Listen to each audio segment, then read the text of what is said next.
बहुत ही आदर के साथ उन्हें आमंत्रित करता हूं, अगर मेरी आवाज उन्हें मिल रही है तो वे अपना वक्तव्य आरंभ करें। आज उनका जो वक्तव्य है आरक्षण के अनुप्रयोग संबंधी कठिनाइयों पर मैं बहुत ही आदर के साथ श्री आर राकेश गुप्ता जी जो एडवोकेट हैं हाई कोर्ट इलाहाबाद में, बहुत बहुत धन्यवाद। और सबसे पहले मैं सभी आयोजन से जुड़े हुए लोगों का धन्यवाद ज्ञापित करना चाहता हूं कि एक ऐसे विषय पर यह वार्ता आयोजित की गई है जिसपे आमतौर पे लोग साहस नहीं करते हैं, क्योंकि ढेर सारे इस पे कंट्रोवर्सी हो जाती है, ढेर सारी बातें बहुत ही तलवारें खिंच जाती हैं, विभिन्न विरोधी पक्ष के लोग हो जाते हैं। तो ऐसे में माइक्रोफोन ऑफ कर लीजिएगा प्लीज आप लोग, प्लीज। कुछ लोगों का ऑन है अभी। डॉक्टर मेरी आवाज आ रही है? हाँ आ रही है, आ रही सर। मैं बोलूं? बोले जी सर, जी आप बोले। जी जी। तो मुझे ये देख के बहुत अच्छा लग रहा है कि आयोजन से जुड़े हुए जो लोग हैं, अगर उनके नामों पे ही जाएं तो एक तरीके से पूरे करीब करीब पूरे भारत का या भारतीय समाज का एक प्रतिनिधित्व इसमें दिखाई दे रहा है। तो ये बड़े ही अच्छी बात है, बहुत खुशी की बात है कि एक स्वस्थ परिचर्चा में हमको शामिल होने का आप लोगों ने अवसर दिया। बहुत बहुत धन्यवाद इसके लिए। अब मैं अपनी बात शुरू करूं। मेरे पास कितना समय है? मेरे पास कितना समय है? Hello hello. लगभग 25 मिनट होगा मेरे ख्याल। 25 मिनट सर। ठीक है, थैंक यू। मैं प्रयास करूंगा कि 25 मिनट के भीतर ही खत्म कर दूं।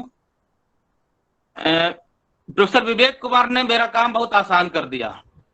ढेर सारी बातें उन्होंने कह दी जिस पे मैं शायद बोल सकता था, लेकिन ये बहुत अच्छी बात है कि उन्होंने बहुत अच्छी शुरुआत की, ढेर सारे सवालों के जवाब दिए, तो ये काफी अच्छा रहा। मैं थोड़ी सी बात करूंगा आरक्षण का जो संवैधानिक फिलॉसफी है और उसके बाद उसका जो व्यावहारिक पहलू है, जैसे लागू किया जा रहा है, और उससे जुड़ी हुई जो समस्याएं हैं उस पर मैं बात करूंगा। सबसे पहले मैं आता हूं अपने प्रियम्बुल पे। जो भारत के संविधान का प्रियम्बुल है उसकी पहली गारंटी है न्याय की, और जो न्याय है वो सामाजिक है, आर्थिक है और राजनीतिक है। इस पहली ही जो गारंटी की हुई चीज है उसी में से सामाजिक न्याय नाम का शब्द निकलता है। हम में से ज्यादातर लोग समाज में जब बात करते हैं आरक्षण की तो सामाजिक न्याय को न्याय से कोई कमतर चीज समझ के उसको इग्नोर कर देना चाहते हैं या उसको खारिज कर देना चाहते हैं। वे लोग जो सामाजिक न्याय के हिमायती नहीं होते हैं, और वे लोग जो सामाजिक न्याय के हिमायती होते हैं वो सिर्फ सामाजिक न्याय को ही संपूर्ण न्याय समझ लेते हैं। ये भी एक दिक्कत है, क्योंकि अगर हम दो तरह के लोगों को देखें, एक तो वे जो आरक्षण के हिमायती हैं और दूसरे वे जो आरक्षण के विरोधी हैं, तो ज्यादातर लोग अपनी पूर्व में बनी बनाई धारणाओं के साथ प्रस्थान करते हुए आरक्षण का समर्थन या आरक्षण का विरोध करते हैं। लेकिन धारणाओं से काम नहीं चलता है।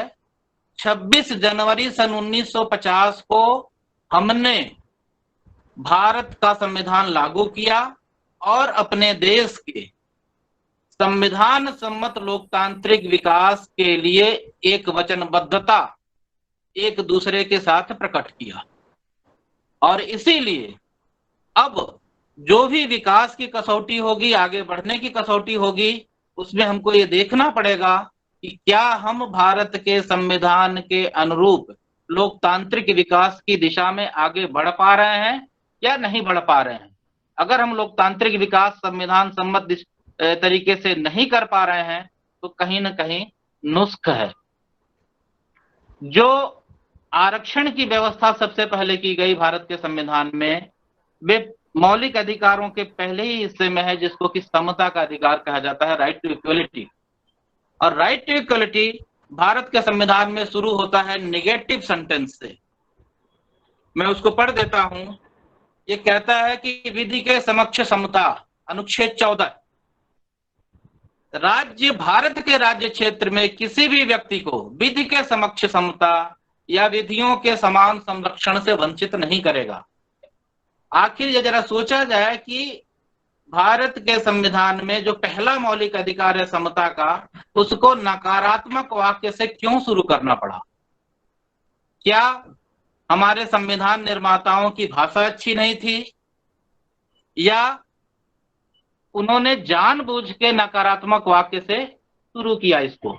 तो मेरी समझ यह बताती है कि जो नकारात्मक वाक्य लिखा गया है कि वंचित नहीं करेगा, यह जानबूझ के लिखा गया है, क्योंकि संविधान निर्माताओं का एक रीजनेबल अप्रहेंशन था कि जो भी सत्ता में आएंगे, जो भी राज्य शक्ति को धारण करने वाले लोग होंगे, वो अपने पिछले सामाजिक व्यवहार के कारण, अपनी पिछली सांस्कृतिक स्थिति के कारण, अपने मूल्यों और संस्कारों के कारण लोगों को समता के अधिकारों से वंचित करने का प्रयास करेंगे ही करेंगे।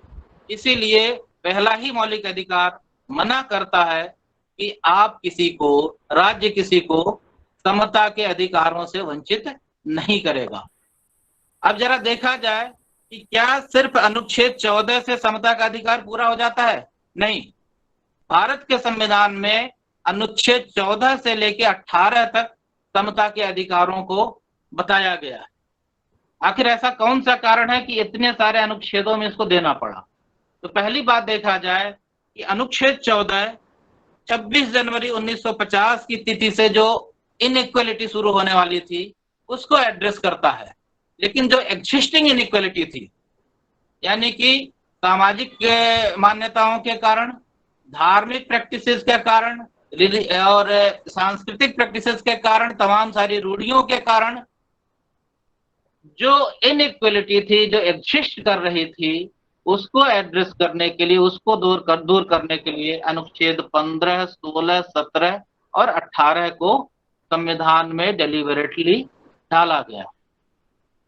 और जब तक संविधान के अनुच्छेद 15, 16, 17 और 18 में कही गई बातों को ठीक ढंग से लागू नहीं किया जाता है, तब तक अनुच्छेद 14 में कहे गए समता के अधिकार को हम प्राप्त नहीं कर सकते। कहीं न कहीं उससे हम अपने आप को वंचित करेंगे। एक बड़ी अजीब सी बात है कि जब भी कोई आरक्षण की बात करता है तो उसको सिर्फ एक जगह कन्फाइन कर देता है, सरकारी नौकरियों में आरक्षण प्राप्त करने से संबंधित। प्रोफेसर विवेक कुमार ने बहुत अच्छे तरीके से कहा कि जो यहाँ पे आरक्षण की व्यवस्था की गई है, यह कोई गरीबी उन्मूलन का कार्यक्रम नहीं है। संविधान की अपनी जो फिलॉसफी है आरक्षण को लेके, वो क्या कहती है? अगर हम अनुच्छेद 15(4) को पढ़ें, अनुच्छेद 16(4) को पढ़ें, तो उसमें उन पिछड़े वर्गों पे ध्यान दीजिएगा, पिछड़े वर्गों के पक्ष में पब्लिक एम्प्लॉयमेंट में या फिर शिक्षा इत्यादि में आरक्षण की व्यवस्था की गई है, जिनका की अपर्याप्त प्रतिनिधित्व है। दरअसल ये आरक्षण नहीं है, यह प्रतिनिधित्व देने की व्यवस्था है। और प्रतिनिधित्व देने की व्यवस्था को आरक्षण के एक उपाय के जरिए ही पाने को समझा गया, इसी को महसूस किया गया, इसीलिए आरक्षण का वह उपाय बनाया गया। और उसके लिए कोई टाइम लिमिट नहीं दी गई है। उसमें यह कहा जाता है कि जिनका की नौकरियों में अपर्याप्त प्रतिनिधित्व हो। अपर्याप्त प्रतिनिधित्व अगर 1 साल में कंप्लीट कर लिया जाता है तो 1 साल में, नहीं तो अगर 100 साल, 200 साल, 400 साल, 500 साल में करते हैं तो उतने दिन तक चलेगा, चाहे जितने दिन तक रहे, क्योंकि यहाँ पे मामला प्रतिनिधित्व का है। और आरक्षण अपने आप में कोई वो चीज नहीं है। आरक्षण, एक और चीज देखा जाए कि आरक्षण हम कहाँ कहाँ देते हैं। क्या आरक्षण सिर्फ संविधान सम्मत है? हम अपने घर में भी आरक्षण देते हैं। हर वृद्ध व्यक्ति को कुछ हम आरक्षण देते हैं, हर बच्चे को आरक्षण देते हैं। दरअसल एक जो विवेकवान समाज होता है, एक जो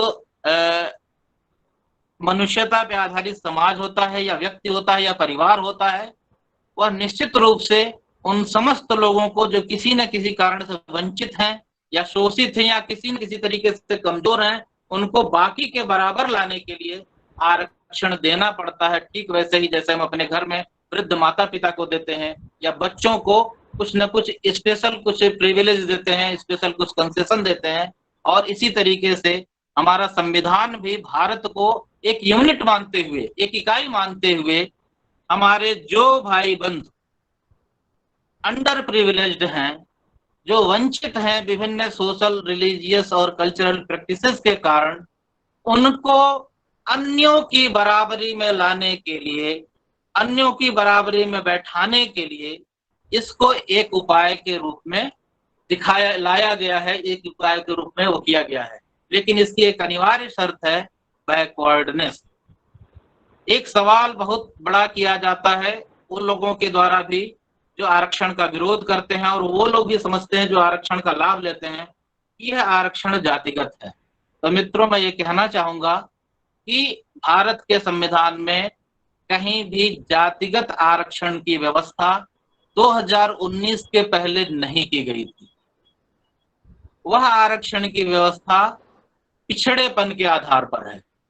और मैं आप लोगों को बताना चाहूंगा, जो पहला पिछड़ा वर्ग आयोग बना, काका कालेलकर समिति बनी, उसमें पिछड़ेपन का सर्वप्रमुख आधार भारतीय समाज में जाति व्यवस्था में देखा गया।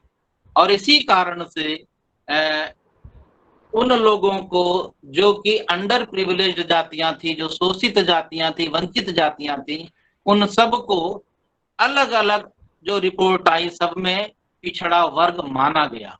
और इन पिछड़े वर्गों में आप देखेंगे तो कई ब्राह्मणों की भी जातियां आती हैं। पिछड़े वर्गों में भी 3 तरह का कैटेगराइजेशन किया गया।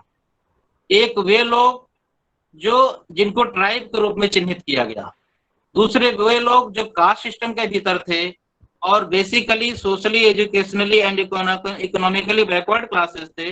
उनके साथ एक और क्राइटेरिया जुड़ता था अनटचेबिलिटी का, उनको शेड्यूल्ड कास्ट कहा गया।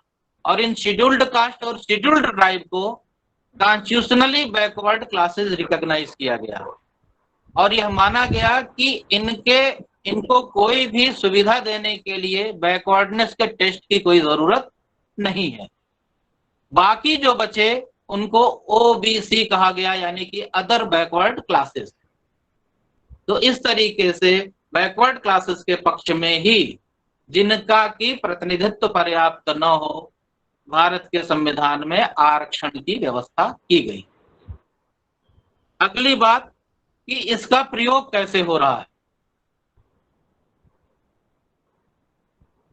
मैं 2009 में इलाहाबाद हाई कोर्ट के द्वारा एक डिस्ट्रिक्ट जजेस की वैकेंसी आती है, उस पर आप लोगों का ध्यान दिलाना चाहूंगा। डिस्ट्रिक्ट जजेस की वैकेंसी आती है, उसकी भाषा यह होती है कि out of 82, 41 for general category candidates, 22 for other backward classes, 17 for scheduled caste and 2 for scheduled tribe. यानी कि जो जनरल कैटेगरी है उसको भी रिजर्वेशन के पर्पज के लिए एक रिजर्व कैटेगरी मान लिया गया। ये 2007 में वैकेंसी आती है, लेकिन इसमें एक त्रासदी यह होती है कि 2007 में 82 लोगों में से सिर्फ 41 लोग मिनिमम कट ऑफ मार्क पाते हैं, और उन 41 लोगों में 31 होते हैं वे जो एससी, एसटी या ओबीसी में नहीं आते हैं, यानी कि जिनको जनरल कैटेगरी या अपर कास्ट कहा जाता है। बाकी 8 होते हैं जो अदर बैकवर्ड क्लासेस के भीतर बिलोंग करते हैं, और 2 होते हैं जो एससी को बिलोंग करते हैं। नेक्स्ट वैकेंसी जब आती है 2009 में, तो 10 आता है backlog for general category candidates. इसका मतलब ये हुआ कि डिस्ट्रिक्ट जजेस के रिक्रूटमेंट में इलाहाबाद हाई कोर्ट के द्वारा 100% रिजर्वेशन कर दिया गया, एक भी अनरिजर्व सीट नहीं रही। और उसी के अनुरूप 2009 में और फिर आगे जो कॉन्सिक्वेंशियल ईयर्स हैं, भर्ती ईयर्स हैं, उनमें भर्ती हुई है, और वो चीजें बदस्तूर चली आ रही हैं। यह मैं उस जगह की बात बता रहा हूं जिसको संविधान का संरक्षक माना गया है और जिसके ऊपर संविधान को सही तरीके से लागू करने की जिम्मेवारी है। दूसरा मैं आता हूं 2015 के, पहले 2014 में जाता हूं। असिस्टेंट प्रोफेसर की Uttar Pradesh higher education service selection commission से 1656 वैकेंसी आती है। 1656 वैकेंसी में पहले 50% रिजर्व कैटेगरी को यानी कि SC ST OBC को दिया जाता है और 50% ओपन कैटेगरी होती है जिसको अनरिजर्व कहा जाता है। लेकिन बाद में हाई कोर्ट में एक केस होता है और हाई कोर्ट के डायरेक्शन के अनुक्रम में एडवर्टीजमेंट नंबर 2 निकाला जाता है उसी एक ही 46 नंबर भर्ती के लिए। 46 में एक जो है एक उसको परिवर्तित करके नया एडवर्टीजमेंट आता है, जिसके हिसाब से जो नई वैकेंसी की सिचुएशन बनती है उसमें 66.65% जनरल कैटेगरी कैंडिडेट्स को दिया जाता है, 19.30% ओबीसी को दिया जाता है, 14.04% एससी को दिया जाता है और एसटी के पास आता है 1656 में से 0% 0 सीट आती है। मजेदार बात यह है कि उसी समय Uttar Pradesh higher education service selection commission की ओर से एक नोटिफिकेशन आता है कि नए परिवर्तित नोटिफिकेशन के कारण रिजर्व कैटेगरी के जो लोग अपने को नुकसान में पा रहे हैं वे अगर चाहें तो अपना कैटेगरी चेंज कर सकते हैं। इसका सीधा सा तात्पर्य यह होता है कि higher education service selection commission ने एडवर्टीजमेंट नंबर 46 के लिए 66.65% पदों को, असिस्टेंट प्रोफेसर के पदों को जनरल कैटेगरी कैंडिडेट्स के लिए रिजर्व कर दिया। इसका सीधा सा मतलब यही हुआ, क्योंकि जो जनरल में अप्लाई करेगा उसी को जनरल में कंसीडर किया जाएगा। इसी तरह की बात आगे आती है 2015 और 16 के भीतर जब कंडक्टर की वैकेंसी आती है अधीनस्थ सेवा चयन आयोग के द्वारा और लेखपाल की वैकेंसी, चकबंदी लेखपाल की वैकेंसी आती है, उसमें भी कुछ इसी तरीके से किया जाता है। तो ऐसा ये मान लिया गया कि 50% का जो एक सीलिंग लिमिट लगाया गया, तो रेस्ट जो 50% बचता है वो जनरल कैटेगरी कैंडिडेट्स के लिए रिजर्व कर दिया गया। ऐसा लोगों ने एक मान लिया और मान लेने के आधार पे ही फिर कर भी डाला। तो यह जो समझ है वो कहीं न कहीं आरक्षण की व्यवस्था को और बहुत ज्यादा लिंगर कर देना चाहती है, क्योंकि यदि हम ऐसा ही करते रहेंगे यह न तो विधिपूर्ण है और न ही न्यायपूर्ण है। क्योंकि उत्तर प्रदेश का रिजर्वेशन एक्ट अगर हम सेक्शन 3 का सबसेक्शन 6 का अनुशीलन करें तो वो ये कहता है कि if a person belonging to any of the category mention in subsection 1 यानी कि SC ST और OBC get selected on the basis of merit in an open competition, he shall not be adjusted against their reserve category।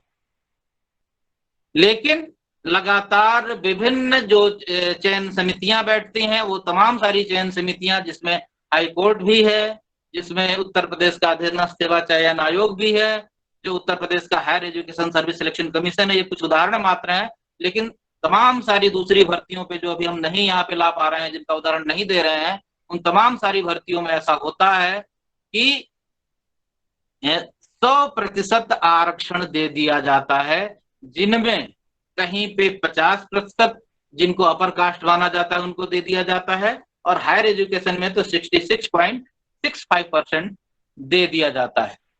2006 में एक case आया supreme court की constitution bench का, यम Nagraj case के नाम से मशहूर है वो। उसमें पदोन्नति में आरक्षण के बारे में चर्चा की गई थी और उसमें आर्टिकल 16(4)A 16(4)B को चैलेंज किया गया था, उसकी कॉन्स्टिट्यूशनल वैलिडिटी को चैलेंज किया गया था। उस कॉन्स्टिट्यूशन बेंच ने 16(4)A 16(4)B को कॉन्स्टिट्यूशनली वैलिड माना, सही माना।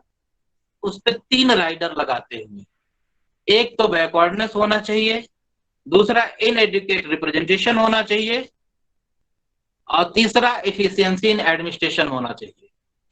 अब जरा देखा जाए कि जो इनएडुकेट रिप्रेजेंटेशन है, इनएडुकेट रिप्रेजेंटेशन किसको कहेंगे? अभी तक किसी भी सरकार ने किसी नोटिफिकेशन के जरिए, किसी अध्ययन के जरिए या किसी कानून के जरिए इसको क्लैरिफाई नहीं किया है, बल्कि यह जो लागू करने वाली एजेंसियां हैं उनकी कृपा और उनकी दया और उनकी सदिच्छा पर उनके स्वीट विल पे छोड़ दिया गया है। अब उनकी स्वीट विल भी हो सकती है, उनकी बैड विल भी हो सकती है, जो भी हो, लेकिन इनएडुकेट किसको मानेंगे? ये कहीं पे भी बात को कहीं डिफाइन किसी भी सरकारी नोटिफिकेशन में करने का कोई प्रयास नहीं किया गया है।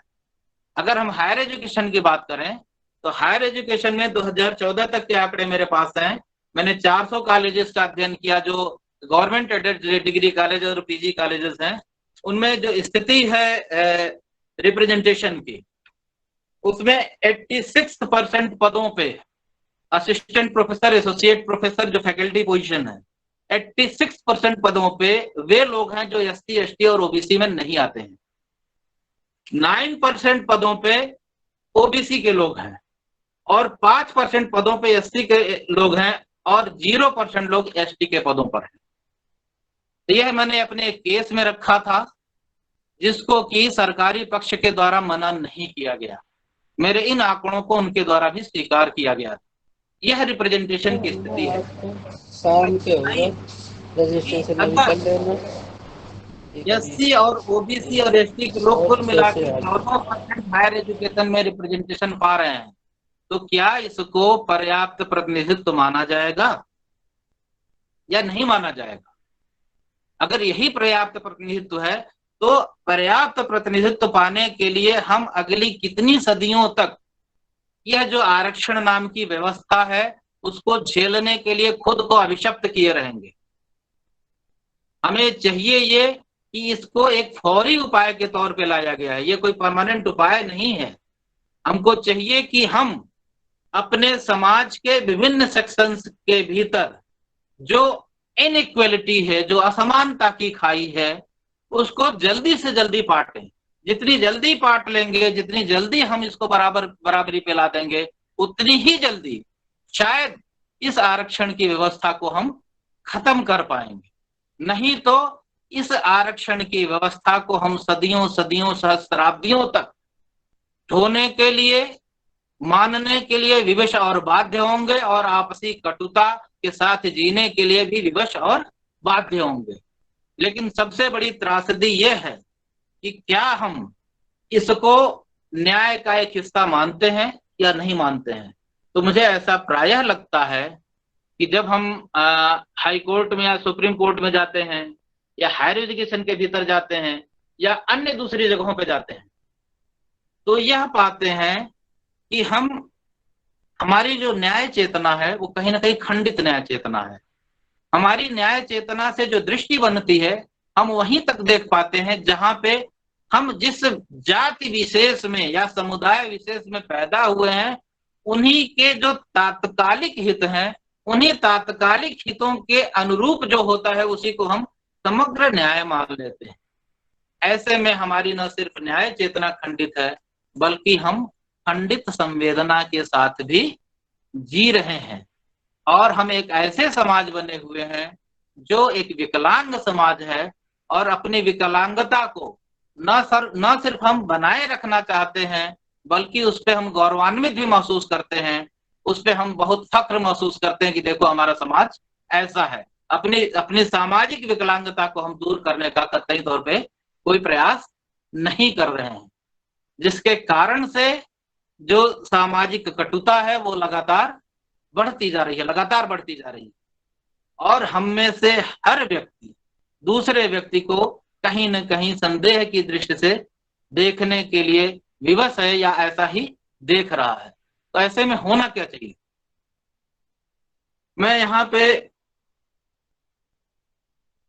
राम मनोहर लोहिया साहब को उद्धृत करना चाहूंगा, जिन्होंने आरक्षण की हिमायत करते हुए एक बात कही। हिंदू वर्सेस हिंदू इनकी एक किताब है जिसमें वो कहते हैं कि आरक्षण की व्यवस्था के कारण कुछ लोगों को ऐसा लग सकता है कि वे फौरी अन्याय के शिकार हो रहे हैं।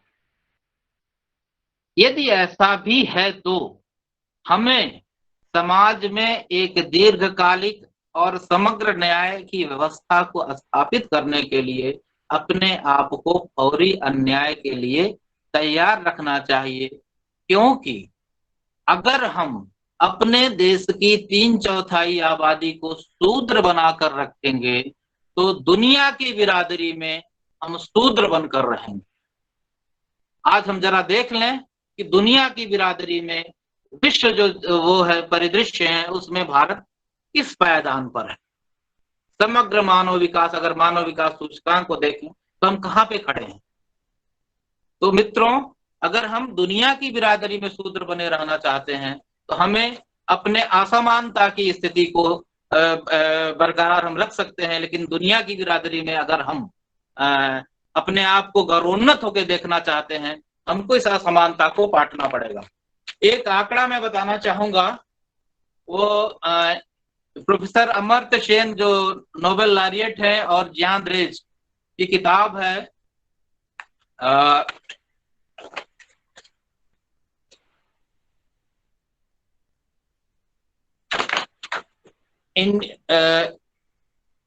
इंडिया एंड अनसर्टेन ग्लोरी, जिसका एक चैप्टर है in the grip of inequality.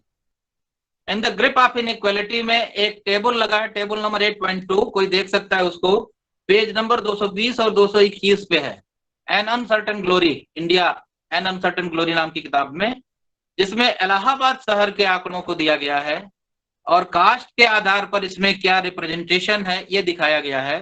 तो इलाहाबाद प्रेस क्लब के जो ऑफिस बियरर हैं, उसमें जो अपर कास्ट है वो 100% है, जिसमें सिर्फ ब्राह्मण और कायस्थ जो है 75% है। Leaders of teacher unions 100% upper caste है, जिसमें अकेले ब्राह्मण और कायस्थ 76% है। इसी तरीके से proprietors of advertisement agencies 91% upper caste है, जिसमें ब्राह्मण और कायस्थ 55% है। सीनियर डॉक्टर्स में 94% जो है अपर कास्ट है, जिसमें अकेले ब्राह्मण और कायस्थ ये जो है 39% बनते हैं। बार एसोसिएशन एग्जीक्यूटिव में 96% अपर कास्ट है, जिसमें ब्राह्मण और कायस्थ मिलाकर 76% बनते हैं। प्रोमिनेंट पब्लिशर्स में 100% अपर कास्ट है, जिसमें 67% सिर्फ ब्राह्मण और कायस्थ हैं। एडवोकेट एसोसिएशन एग्जीक्यूटिव के भीतर 100% अपर कास्ट है, जिसमें 73% जो है ब्राह्मण और कायस्थ हैं। इसी तरीके से एनजीओ रिप्रेजेंटेटिव्स में 100% अपर कास्ट, एनजीओ रिप्रेजेंटेटिव्स में 88% अपर कास्ट हैं, जिसमें 54% अकेले ब्राह्मण और कायस्थ हैं। ट्रेड यूनियन लीडर्स में 88% जो है अपर कास्ट हैं, जिसमें 64% ब्राह्मण और कायस्थ हैं। इलाहाबाद यूनिवर्सिटी फैकल्टी में 77% अपर कास्ट हैं, जिसमें से 55% से ब्राह्मण और कायस्थ हैं।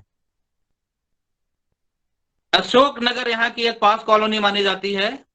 अशोकनगर रेजिडेंट्स में 82% अपर कास्ट है, जिसमें से अकेले जो है ब्राह्मण 32% है, कायस्थ 36% है। Reporters of media houses 85% upper caste है, जिसमें ब्राह्मण और कायस्थ 61% है। Former presidents of Allahabad university students union 89% upper caste है। प्रोमिनेंट आर्टिस्ट में 89% अपर कास्ट है। Allahabad press club 80% upper caste. Triple IT faculty 100% upper caste. High court जजेस उस समय का आंकड़ा है 81% upper caste. High court lawyers 88% upper caste. Teachers association 80% upper cast. College principles में 69% अपर कास्ट। ये है आंकड़े, ये जो प्रोफेसर अमर्त्य सेन और जियान ड्रेज की किताब के भीतर है। अब अगर आप समाज के भीतर देखें तो जिनका रिप्रेजेंटेशन समाज के संचालन के विभिन्न जगहों पर सबसे ज्यादा दिखाई दे रहा है, समाज में उनकी संख्या बहुत कम दिख रही है। और समाज में जो लोग बहुतायत में दिख रहे हैं, उनकी संख्या समाज संचालन में बहुत कम दिख रही है। यही गैप जिस दिन पट जाएगा, इसी खाई को जिस दिन भर लिया जाएगा, उसी दिन एडुकेट रिप्रेजेंटेशन शायद पूरा हो जाएगा और तब किसी रिजर्वेशन की कोई जरूरत नहीं रह जाएगी। लेकिन यह होगा कैसे? इसके लिए स्वामी विवेकानंद एक सूत्र देते हैं। उन्होंने एक जगह पे उच्च जातियों को चिताया है कि यदि आज भी आप उनको, निम्न जातियों को, उनका अभीष्ट नहीं देते हैं तो ये वे लोग हैं जिन्होंने अपने श्रम और कौशल से आपके भीतर सभ्यता का प्रवेश कराया है, और अगर ये आपके विरुद्ध खड़े हो गए तो इनकी एक फूंक से आप उड़ जाएंगे। यह मैं रेफरेंस दे रहा हूं, जाति, संस्कृति और समाजवाद, स्वामी विवेकानंद की पुस्तक है, आप लोग इसको देख सकते हैं। जिसको रेफरेंस चाहिए होगा मैं उसको रेफरेंस दे दूंगा। अब मैं यहाँ पे थोड़ा महात्मा गांधी जी को रेफर करना चाहूंगा। महात्मा गांधी जी जब स्वराज की बात करते हैं तो वो क्या बात कर रहे हैं कि स्वराज आखिर कैसे मिलेगा। वो कहते हैं कि अगर आपका हेतु भारत के लिए स्वराज्य हासिल करने का है तो स्वराज्य सिर्फ आपकी कोशिशों, यानी कोई अगर ये कहे कि हम इनको दिलवा देंगे स्वराज, कोई किसी को गिफ्ट कर देगा, तो ये पॉसिबल नहीं है। वे कहते हैं कि स्वराज्य आपकी कोशिशों से मिलने वाला नहीं है। स्वराज्य तो सबको अपने लिए पाना चाहिए और सबको उसे अपना बनाना चाहिए। दूसरे लोग जो स्वराज्य दिला दें वह स्वराज्य नहीं है बल्कि पर राज्य है। इसीलिए सिर्फ अंग्रेजों को बाहर निकाला कि आपने स्वराज्य पा लिया, ऐसा अगर मानते हो तो वह ठीक नहीं है। सच्चा स्वराज्य तो जो मैंने पहले बताया वैसा होना चाहिए। तो मित्रों, यह जो रिजर्वेशन की व्यवस्था है, रिजर्वेशन नहीं बल्कि जो प्रतिनिधित्व की व्यवस्था है, यह हर इंडिविजुअल को, जिसको जैसा कि अभी प्रोफेसर विवेक कुमार ने पहले बताया कि इसका लाभ इंडिविजुअल को मिलता है, इंडिविजुअल को सशक्त बनाने का एक तरीका है। अगर हम लोहिया साहब के शब्दों में कहें तो व्यक्तित्ववान बनाने का तरीका है।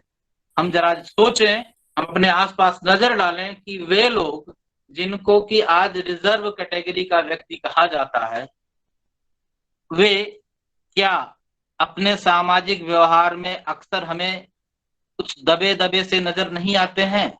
क्या वे उतने ही प्रखर दिखाई देते हैं अपने व्यक्तिगत व्यवहार के भीतर जितना कि दूसरे उच्च जाति के लोग दिखाई देते हैं? क्या इसका कारण, अगर वे दबे हुए हैं, अगर उनका व्यक्तित्व प्रखर नहीं है, अगर उनका व्यक्तित्व नहीं खिला हुआ है, तो क्या उसमें उनका कोई व्यक्तिगत दोष है या यह दोष उस सामाजिक व्यवस्था का है, उस सांस्कृतिक स्थिति का है, उन धार्मिक और सांस्कृतिक प्रैक्टिसेस का है जिसने उनको उतना ही दब्बू बना दिया है, उनको अनबोलता जीव बना दिया है। अगर हमें भारत में एक लोकतांत्रिक समाज का निर्माण करना है तो हमें सबसे पहले एक व्यक्तित्ववान नागरिक बनाना पड़ेगा। बिना नागरिक बने हम कोई नागरिक समाज नहीं बना सकते हैं, हम कोई लोकतंत्र नहीं बना सकते। बस मेरी तरफ से मेरी बात पूरी हो गई। अगर कुछ और किसी का सवाल हो तो मैं उसका उत्तर दे सकता हूँ।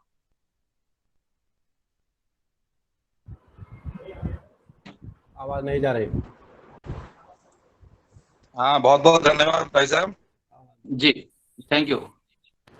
मेरा एक सवाल था, आपने लास्ट में जो आंकड़े पढ़े जो है जी, उसमें आपने डॉक्टर्स का एक आंकड़ा पढ़ा कि 100% मतलब सवर्ण है या जो भी आपने बताया, कभी आपने ये भी जानने का प्रयास, जब सीपीएमटी और इसका एग्जाम होता है तो उसमें 50।